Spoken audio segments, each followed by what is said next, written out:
대다수의 주요 언론이 국민의힘을 상당히 강도 높게 비판하고 있습니다. 오늘 오전 사설에 실린 표현들을 보겠습니다. 비판 수위가 매우 높은데요. 한국일보, 국민의힘 희망은 있나? 중앙일보, 대선 뒤 가능성 보여준 것이 무엇이 있나? 변해야 할 때 변하지 못하면 멸종한다. 이런 표현까지 언론에서는 하고 있습니다. 그리고 오늘 국민의힘의 모습입니다. 대통령실 앞으로 갔는데요. 용산에서 의원총회를 개최했습니다. 잠깐 보겠습니다.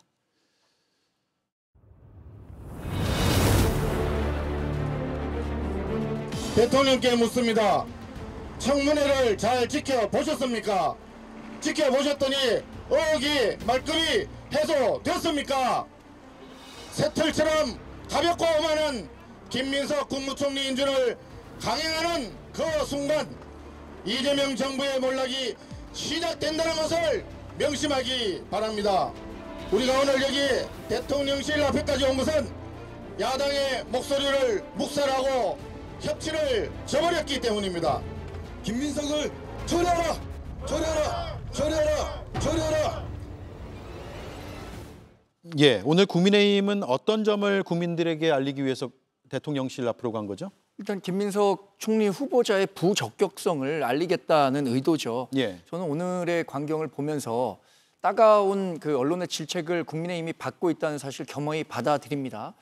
지금 우리가 아무리 정당한 주장을 한다고 하더라도, 그러니까 메시지가 아무리 정당성이 있고 국민에게 설득력이 있다고 하더라도 그 메시지를 전달하는 국민의힘이라는 메신저 자체가 국민들로부터 신뢰를 받지 못하기 때문에 우리가 주장하는 것조차도 굉장히 그 합리적인 방안임에도 불구하고 국민들께 호소력이 좀 떨어지는 게 아닌가 싶어서 우리 당이 변하지 않고는 우리가 아무리 좋은 주장을 한다고 하더라도 국민들께 신뢰를 받기가 어렵구나, 이런 좀 안타까운 마음을 갖고 있습니다.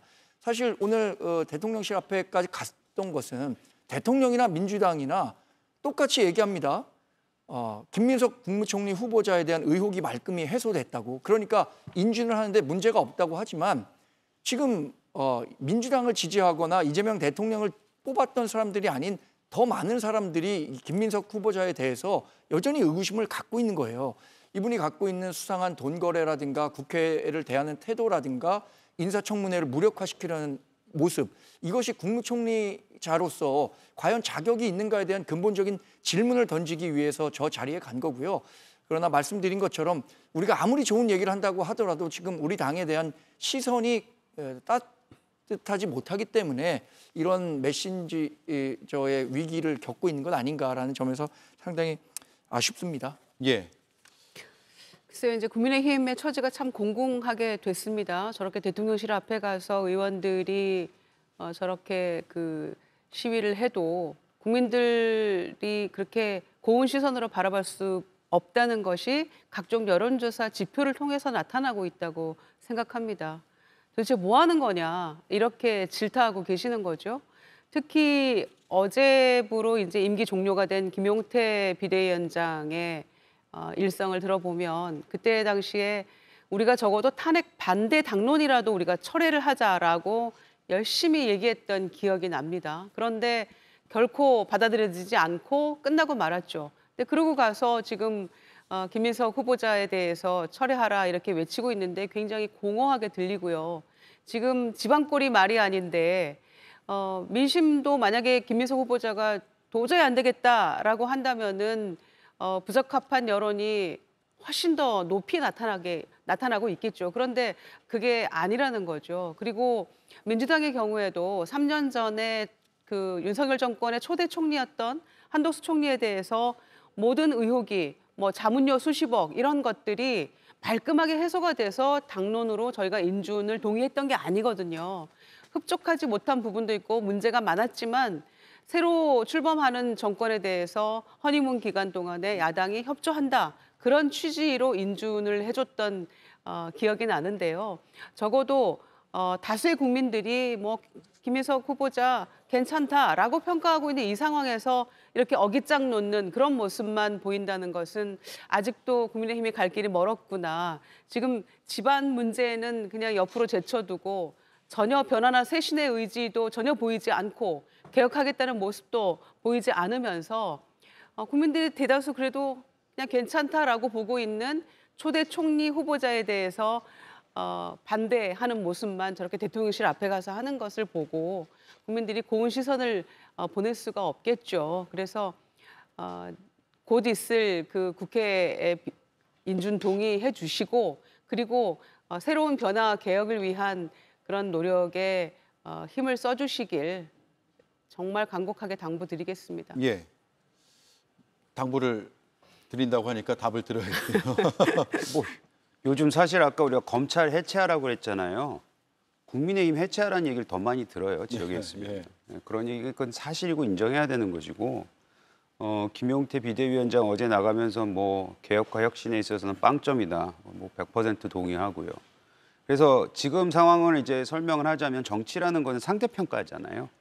워낙 국민의힘이 진짜 밉보이기 때문에 국민의힘이 하는 건 소위 말하는 이제 미운 놈 뭘 해도 밉고 이쁜 사람 뭘 해도 이쁘다 뭐 이런 얘기하고 비슷한 것 같긴 한데 좀 분리해서 봤으면 좋겠다는 부분은 국민의힘이 아무리 못나고 잘못됐고 집안이 잘 정돈이 돼야 되고 그것마저도 잘 이제 해결책이 안 보이는 거는 인정해야 될 수 있는 사실이지만 그렇다고 해서 김민석 후보가 가지고 있는 여러 가지 문제점들이 해결이 되는 건 아닙니다.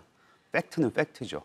해소된 거 같고 해명된 거 없습니다. 문제 있고요. 저 정도 수준의 국무총리 후보는 아마 역사상 없었을 거라고 보여집니다. 그거에 대해서 문제 제기하는 것 자체만을 잘못됐다고 얘기할 수는 없을 것 같고요. 저는 뭐 강행이 되겠죠, 당연히. 힘도 있는 여당의 국회의원 수도 많고 대통령의 의지가 있으니까. 하지만 김민석 후보를 총리로 인준하는 순간 저는 아마 이 정부가 지금까지 건 한 달 됐는데 상당히 여러 인사라든지 지금 정책적으로는 평가할 만한 그 얘기를 하고 있는데 그것이 아마 빛이 발해지지 않을까라는 생각이 듭니다. 예. 자, 여론은 말씀드렸다시피 상당히 좀 따가운 것 같습니다. 앞서 몇 가지 신문 사설을 보여드렸고요. 다른 조간의 사설들도 대체로 비슷합니다. 굉장히 비판 일색이고요. 지금 사실 저희도 비판적인 입장과 시각으로 이 사안을 다루고 있습니다. 왜 계속 뭔가 해소되지 않고 반복되고 있다고 판단하고 계세요? 일단 지난 대선에서 당시 국민의힘의 김문수 후보가 41%를 조금 넘는 득표를 했는데 제가 그런 말씀을 드린 적이 있어요. 이게 오히려 독이 될 거다, 국민의힘에. 왜냐하면 예상보다 표를 더 얻었던 것은 사실이거든요. 근데 앞에 만약에 뭐 30% 중반, 뭐 초반의 득표를 하면서 완전히 처참하게 몰락을 했다라고 하면 국힘 내부적으로도 자성의 목소리가 지금보다는 훨씬 크게 나왔을 것이고 정말 큰일 났다. 이제는 당이 망하기 일보 직전이다라는 위기감에서 어떤 개혁 내지는 바뀌려는 몸부림이 더 처절하게 나올 수 있었을 텐데 40%를 넘기는 득표율, 특히 지금 국민의힘 소속의 대다수의 현역 의원들이 속해 있는 영남권만 보면 국회의원 입장에서는 자기 지역구에서는 이겼거든요. 김문수 후보가. 그러니까 위기감이 없어요.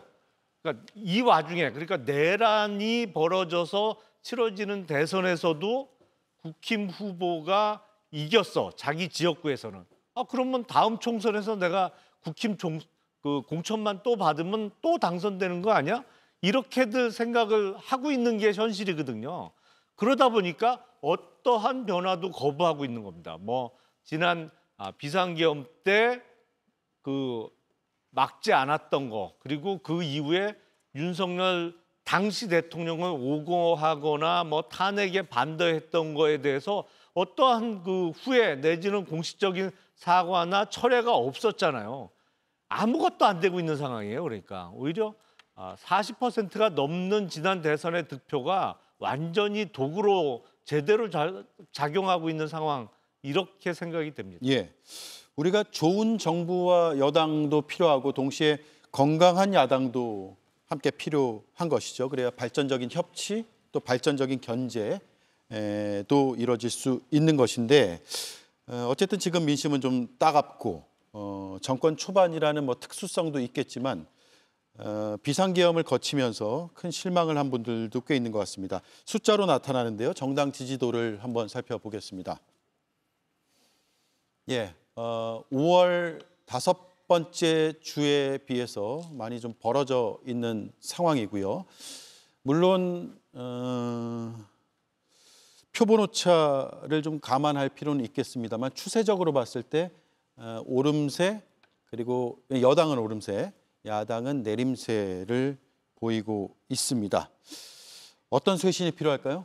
최근에 뭐 여론이 따갑다는 사실은 저도 겸허하게 받아들이고 있습니다. 우리 당 전체가 그래야 한다고 생각하는데 김영남 의원님 말씀하신 것처럼 저도 우리 당 내에서 갖고 있는 위기감의 정도가 좀 다른 것 같습니다. 그러니까 지금 당의 주류라고 할 수 있는 분들은 여전히 임기 3년이 남아있는 현역 의원들이란 말이에요. 당의 변화와 쇄신의 주역이 돼야 할 분들이 아직 3년이라는 임기가 있다 보니까 1년 후면, 2년 후면 민심이 좀 바뀔 수 있는 거 아닌가라는 기대감을 갖고 그 위기를 정말 위기로 받아들이지 않는 측면이 있다고 생각합니다. 그 구조에는 우리 당의 수도권 의원들, 그러니까 중도 민심, 청년 민심, 이 수도권 민심에 민감한 지역을 둔 분의 국회 의석수가 굉장히 줄어들고 있고 우리 후보가 나가서 비록 계엄 국면에서도 상대 후보보다 더 많은 득표를 올릴 수 있는 지역의 중심에 국회 의석수가 있다 보니까 사실 의원들이 갖고 있는 그 마음과 당원 전체가 갖고 있는 마음에도 일종의 괴리가 있는 상황이에요. 그래서 김용태 전 비대위원장 같은 경우에는 본인의 혁신안에 대해서 의원들이 동의하지 않는다면 당원 전체라도 한번 물어보자라고 했었는데 그게 당원 당규에 제도상 없기 때문에 실현되지 않았거든요. 저는 결국에는 우리가 가야 하는 방향은 명확하다고 생각합니다. 계엄과 탄핵에 관한 명확한 입장을 다시 한번 밝히고 국민께 사과해야 한다고 생각하고요. 예. 그리고 당원 당규 개정을 통해서 어떤 방향으로 가야 하는지에 대해서도 당심을 직접 물어볼 수 있는 제도를 마련하는 것도 필요하다고 생각합니다. 그 과정에서 이번에 이제 당대표 선거를 앞두고 있잖아요.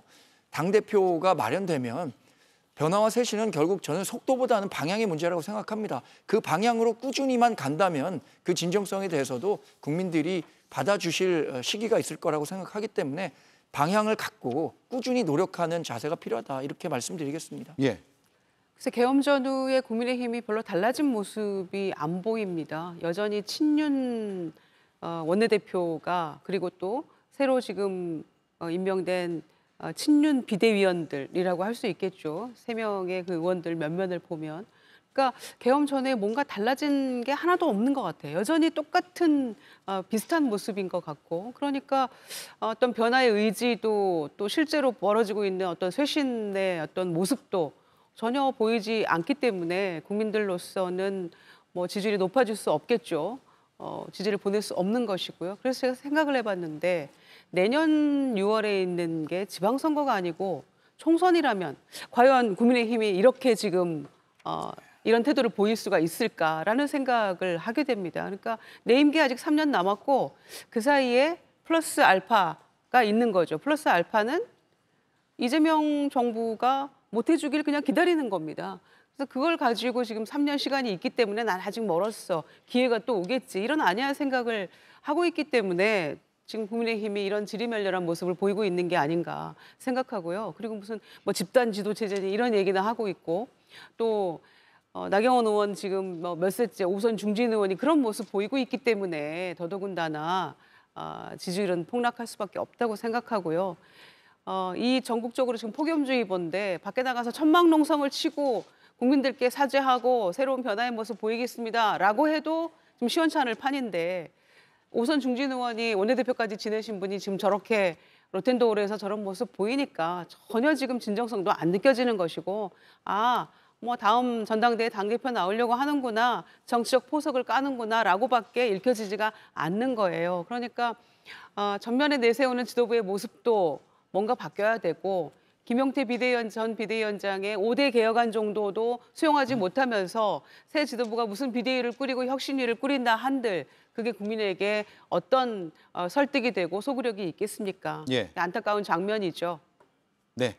자, 두 분의 말씀 마지막으로 들을게요. 먼저 하시고 김영남 의원께 마지막 발언권 드리겠습니다. 국민의힘에 대해서요. 예. 아까 말씀드렸죠. 빵점이라. 예. 뭐, 거의 뭐 망한 수준인데 하지만 예. 제가 이 말씀은 드릴게요. 지금 현역 의원들이 아직까지 그 지난 몇 달 동안 아니면 3년 동안 그 취했던 입장에서 변할 수가 없을 거예요. 그 현역 의원들이 변하지 않으면 국민의힘은 방금 말씀하셨던 뭐 쇄신이나 혁신 같은 거를 수행할 수 없을 겁니다. 대다수의 현역입니다. 예. 근데 이 말씀은 꼭 드리고 싶은 게 국민의힘에도 지금 원외에 있거나 아니면 국민의힘에서 보수의 가치를 지키기 위해서 그 꿈을 펼치기 위해서 저변에서 움직이고 있는 떠오르는 정치인들은 지역마다 곳곳에 많습니다. 그분들이 정치 전면에 나서는 그 시점이 온다면 그건 아마 투쟁을 통해서 해야 될 거예요. 그렇게 되면 아까 이제 앵커께서 말씀하셨던 균형이 맞춰져야지만이 나라가 잘 굴러갈 거 아니에요. 그 정도의 정당으로서는 다시 탈바꿈할 수 있을 거라고 저는 믿습니다. 예. 누구나 뭐 개인, 조직 다 본인들의 이익을 위해서 움직이는 측면이 있죠. 그러니까 지금 국민의힘 소속 현역 국회의원들은 앞으로 또 출마해서 당선돼서 선수를 쌓고 국회의원직을 좀 더 오래 하려는 목적이 있을 수 있고 또 정파는 정파대로 정당은 정당대로 스스로의 이익을 위해서 움직이는 측면이 있는데 단 이익을 쫓더라도 일단 법과 상식의 테두리 안에서 움직여야 되는 겁니다. 근데 윤석열 정부 3년은 사실은 법도 그렇고 특히 상식이라는 측면에서도 그냥 비상식적인 행동, 결정이 다반사로 이루어졌거든요. 그러면 아무리 본인의 이익을 위해서 어떤 의정활동을 한다고 하더라도 상식에 어긋나는 거에 대해서는 반대 목소리가 나왔어야 됩니다.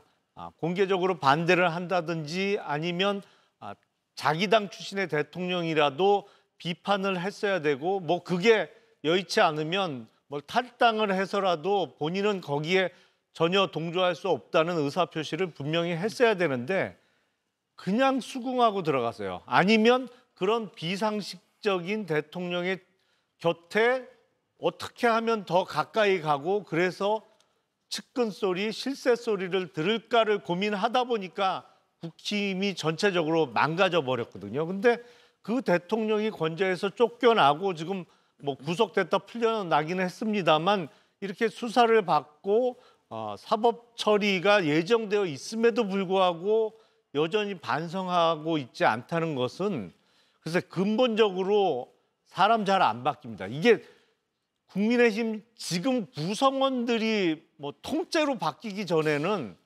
새로운 변화 아니면 혁신을 기대하기 좀 어려운 상황 아닌가라는 예. 생각이 듭니다. 원내나 지금 지도부를 중심으로 말씀하신 예, 거고요. 그렇습니다. 사실 예. 그 변화와 쇄신은 쉬운 것부터 시작해야 되거든요. 예. 그렇다면 저는 우리 당이 지금 가장 먼저 해야 할 것은 지난 정권에 대한 비판적 평가입니다.